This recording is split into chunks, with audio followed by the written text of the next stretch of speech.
en esta tarde a nuestra querida y exitosa invitada, Ruth Fierro, directora del Centro de Derechos Humanos de las Mujeres, una organización muy exitosa y que ha llevado a cabo proyectos muy importantes para lograr el empoderamiento de las mujeres.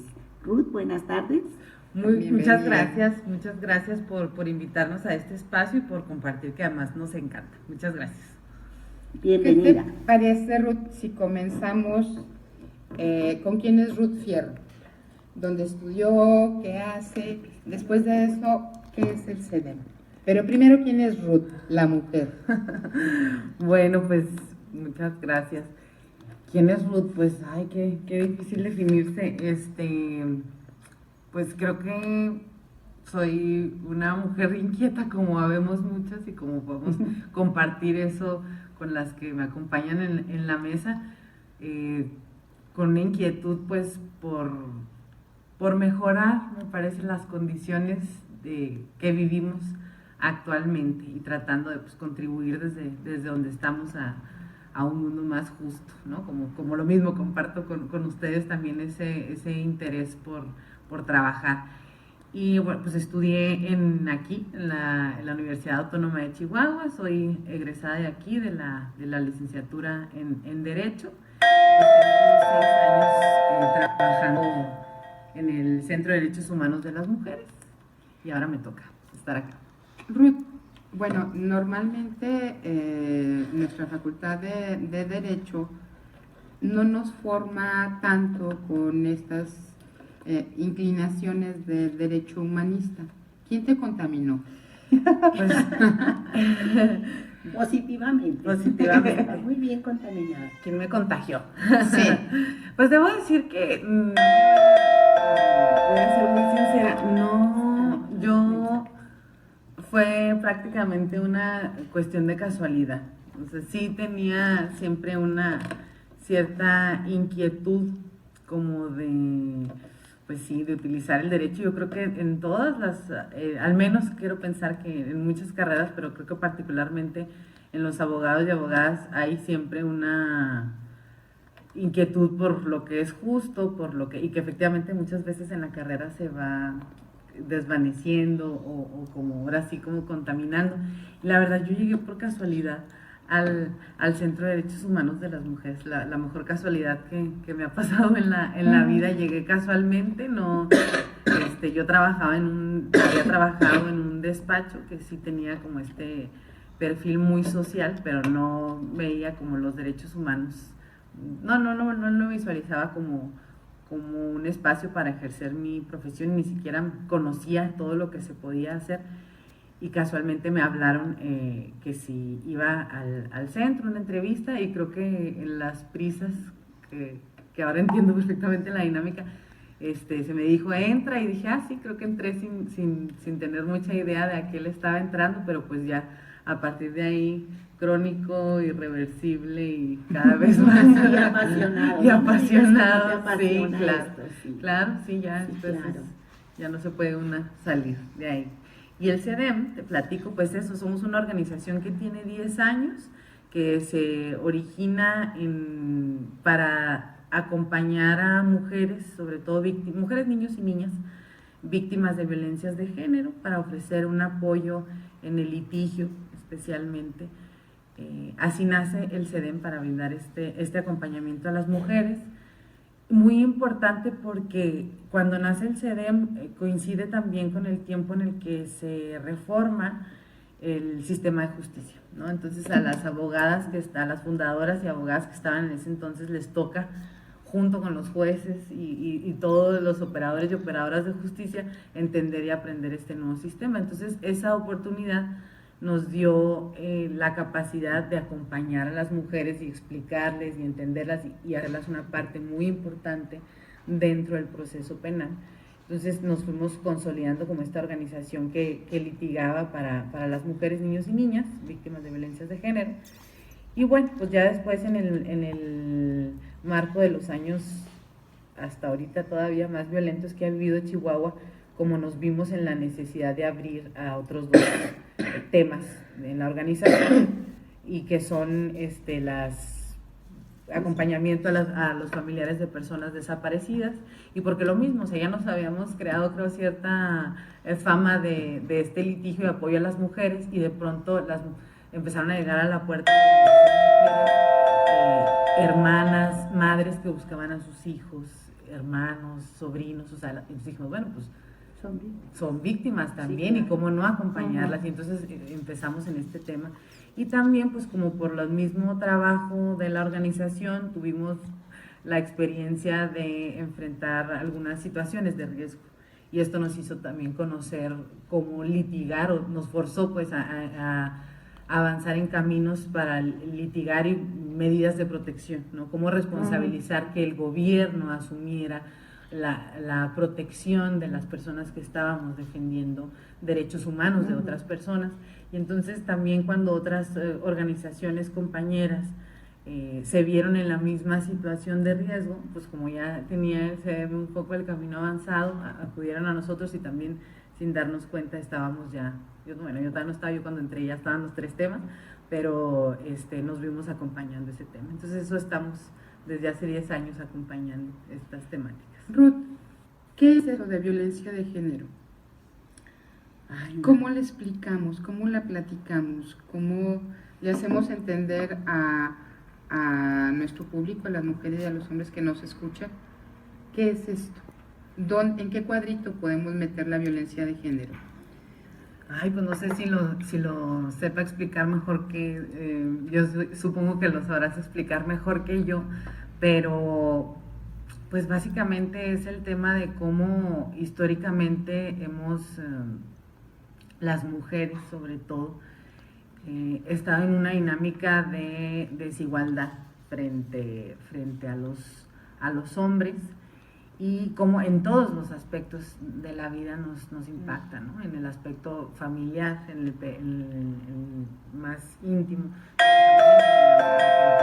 cómo nos ha costado ir pues conquistando espacios de igualdad, y cómo todavía, a pesar de todo el tiempo que lleva esta pugna, pues el camino sigue siendo enorme, ¿no? Los retos siguen siendo enormes. Y pues la violencia de género es eso, ¿no? Como todo el acto de toda violencia es discriminación, lo veíamos, lo reflexionábamos juntas el otro día, estábamos en una misma mesa. Toda violencia es discriminación, y toda discriminación parte de una situación de desigualdad, donde 2 partes no se ven de igual a igual. Entonces eso pudiera decir, la violencia de género es pues sí, todos los actos de hostigamiento, discriminación, toda la violencia que se ejerce particularmente contra las mujeres, por considerar las que están en una situación de inferior, ¿no? De vulnerabilidad. De vulnerabilidad, así es. Mira, ahí tiene Mari Jesús, que luego suscita su definición de violencia de género. Lo que es la violencia de género, y no es la mía, ¿verdad? Es la de la CEPAL, que son las relaciones de género, están marcadas por una distribución de un ejercicio del poder desiguales, lo que nos comentaban, ¿verdad? Eso queda plasmado en múltiples aspectos, tanto del ámbito público como del privado. En nuestras sociedades, lo público y el ejercicio del poder, los cargos públicos, se han construido simbólicamente como masculinos. Y las consecuencias de este legado histórico aún siguen vigentes, a pesar de los esfuerzos y de los avances que han realizado las mujeres por romper con los estereotipos y paradigmas dominantes de la subjetividad femenina, que las alejaban de la aspiración al poder o de una actitud de liderazgo e influencia.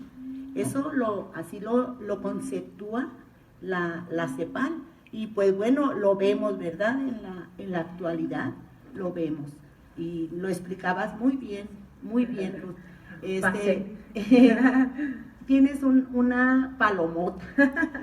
Ruth, ¿y la frecuencia de qué tipo de casos, más bien, qué tipo de casos tienen más frecuencia en lo que ustedes atienden en el CEDEM? Bueno, nosotras nos concentramos en lo que es violencia familiar, y violencia sexual, ¿no? En esos dos. Y también pues violencia feminicida, que al final de cuentas el feminicidio sabemos es la máxima expresión de la violencia y discriminación contra las mujeres. Entonces básicamente esas tres son las cuestiones que nosotras acompañamos acá, si no nos metemos en todo, generalmente en casos de, por ejemplo, de violencia laboral, pero también algunos casos emblemáticos como ahora el de Emma Saldaña los acompañan. O sea, no estamos pues como cerradas a determinados temas, pero ciertamente que nos hemos especializado en eso. Y bueno, hablando del tema del día, acaba de dar el fallo, la función pública, ¿no? Este caso de Emma Saldaña, la denuncia que ella presenta hace un año, ¿no? Hace un año en contra de que la mayoría de la gente, yo supongo que lo conoce, pero ¿quién de ustedes, muchachas, puede hacer un resumen de qué sucedió en este proceso y cómo es que Emma llega a presentar la denuncia? ¿Tú tienes todos esos datos? Pues yo puedo hablar, si quieren, de la resolución, que aparte de todo yo estaba hablando de eso. No sé si alguien quiera un poco contextualizar para no agandallar. Bueno, yo creo que primero le damos la bienvenida, también se incorpora a estos micrófonos la licenciada Cata Espino. Ella es de la unidad, es que estoy leyendo las reacciones del Facebook. Ella es consejera del Instituto Estatal Electoral y titular del Observatorio de Participación Política de las Mujeres, y también nos acompaña una compañera que ha sido recientemente nombrada consejera del Instituto Estatal de la Juventud, que también nos va a estar ahorita platicando. Ya ahí va a echarnos su primer speech. Aquí te vamos a dar la patadita pública. Gracias. Entre compas. Pero adelante, Cata. Pues muy buenas tardes a quien amablemente nos escucha. Un gusto estar siempre con todas y sobre todo que nos visite Ruth, que tengo el privilegio de ser su maestra. Y mejor aún que su amiga de ella y de su marido, que con su marido nos divertíamos mucho cuando era presidente de la Sociedad de Alumnos de la Facultad de Derecho.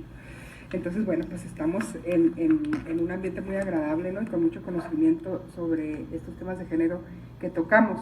Y ahorita, bueno, que hablaban del caso de Emma en específico, que ha sido catalogado y difundido de alguna manera como un caso de violencia institucional.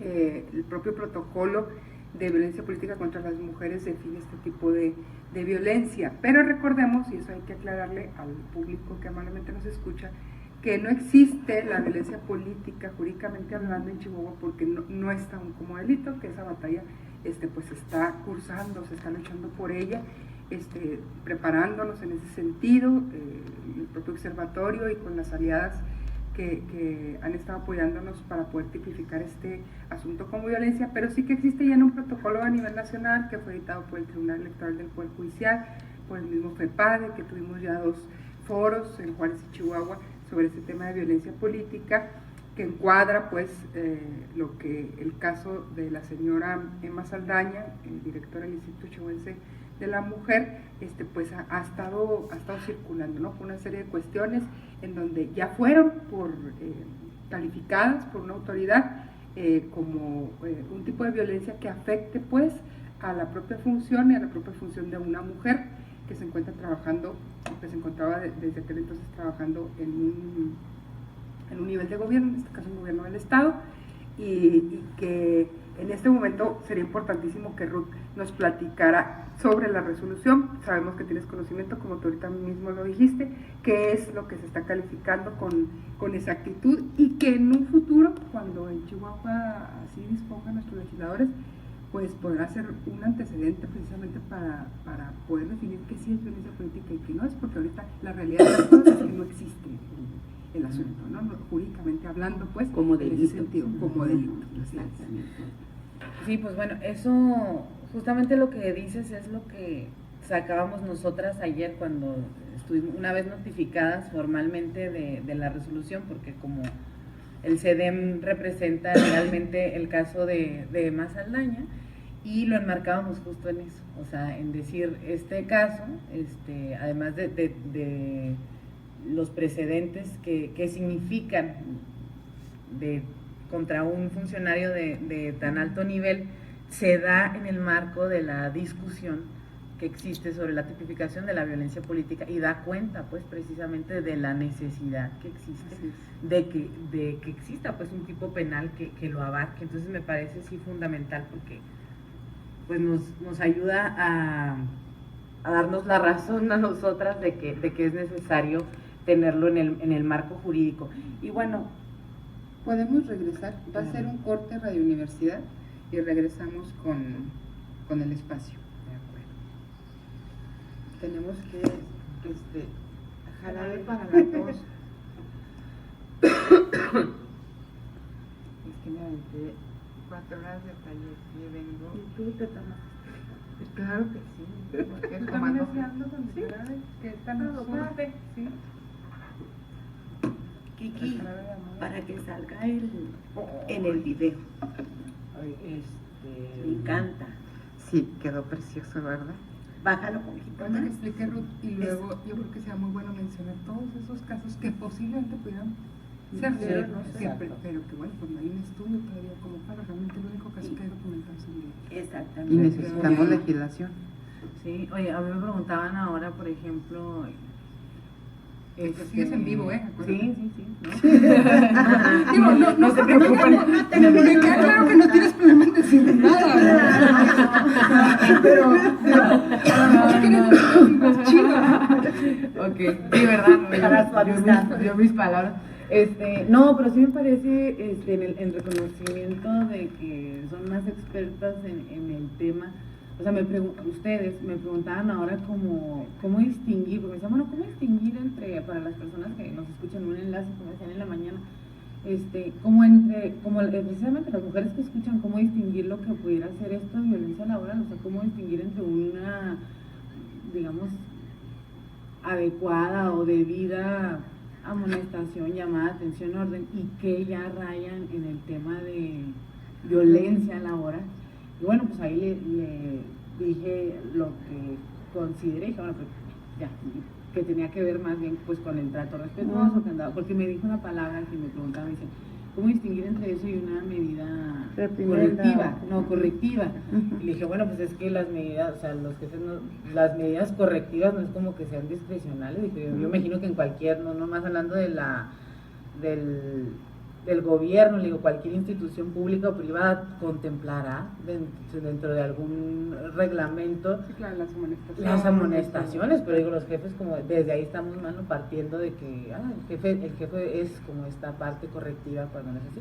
Pues me parecería muy interesante que ampliaran en ese aspecto, o sea, como tú Lo que decías, pasa es que yo creo que no. los límites son tan estrechos porque además no solamente puedes estar sufriendo, o la violencia laboral puede ser parte de uno de los elementos de la violencia política. O sea, aquí el móvil no solamente es que seas mujer Ya vamos. y que pues hechos te estén Fregando. dando lata, sino que quieren impedir el ejercicio de tus derechos Como el políticos. objetivo, pues, ¿no? Exactamente. Pero también pueden no tener necesariamente políticos, sino ser institucional o laboral y ser violencia. Así es.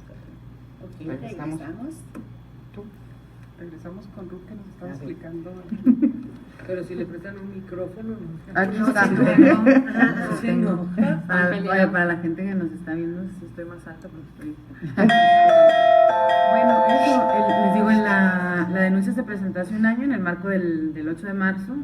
Se presentaron 2 denuncias, ¿no? La denuncia penal y la otra que es la cuestión administrativa. Y lo que resaltar, que luego con algunas especulaciones y declaraciones en diferentes medios, pareciera que es algo así como caprichoso la resolución, y pues no, todo Te interrumpo sí. un momento aquí porque eso es bien importante y hoy lo platicamos algunos de los observadores, que la verdad histórica es muy importante y la verdad histórica no la tiene los medios de comunicación, o sea, la tienen la documentación de todos los actos y situaciones que pudieron haberse dado dentro de quien denuncia y también de quienes denunciados, porque luego nos vamos con una versión o unas versiones o tendencias de percepciones que pueden tener terceros y que a veces pueden tener intereses inclusive, y esa no necesariamente es la verdad histórica, ¿no? O deja tu intereses, creo que no, bueno, claro, pueden ser intereses, pero también desde el sesgo machista y patriarcal, ¿no? Que eso es también como, oía yo... Pues sí, ese es un interés de entrada, sí, bueno, ¿no? sí. Hacer prevalecer el Sí, patriarcado. pero digo, como en esta pugna, como decíamos, por los derechos de las mujeres,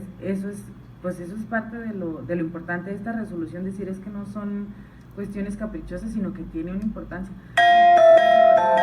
Estos dos procedimientos, tanto administrativos como penal, y lo que yo estaba como resaltando, viéndonos en la necesidad de resaltar por estos comentarios que se dan, es decir, bueno, pues es que fue un proceso formal, con todo el debido proceso, tuvo garantía de audiencia que él se le dio a conocer que tuvo oportunidad y las presentó, o sea, de hecho no se dejó, tuvo oportunidad de presentar pruebas, se argumentó, o sea, se presentaron pruebas también desde esta parte, no es así nomás como, ay, a mí me pareció, y pues sí, también les pareció en la función pública, o sea, no, esto es un procedimiento formal y que donde se presentaron pruebas, argumentos y etcétera.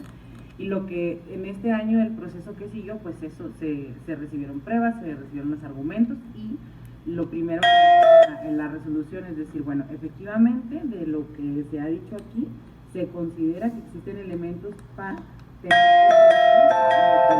violencia laboral e institucional y trato y respeto a sus subordinadas. Estas dos cosas. Lo siguiente que es la resolución es analizar cómo estos hechos que están probados pueden ser o no compatibles con la ley de responsabilidad de servidores públicos, ¿no?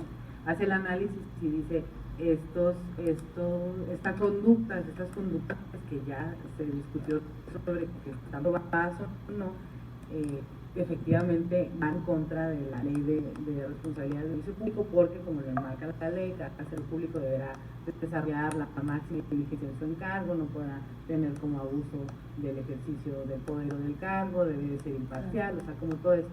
Y después, que también es una de las cosas muy valiosas de la resolución, hace un pequeño análisis para determinar la sanción sobre la gravedad, digamos, para poder escoger la sanción. Y se considera ya, ¿no? Que eso es lo que creo que es un logro importante, porque pudiera parecer cosa menor, como decíamos, ¿no? Históricamente, siempre como algo muy normalizado, así es, y dice consideramos grave, y entonces determina la inhabilitación por 4 años. Y eso es el contenido de la resolución. ¿Es la primera vez que se presenta un caso de este tipo en Chihuahua? Nosotras no tenemos conocimiento de un precedente igual, o sea, me parece que, claro que pues, habrán presentado miles de procedimientos administrativos en contra de servidores públicos, pero ¿qué tiene de importancia esos dos? Primero el cargo, o sea, primero en los niveles a donde estaba llegando, ¿no? Un funcionario de primer nivel. Secretario, que es sancionado. Y lo otro es, o sea, el encuadre que se hace, como lo decían ustedes, en violencia institucional, laboral y no... Una pregunta que es bien importante.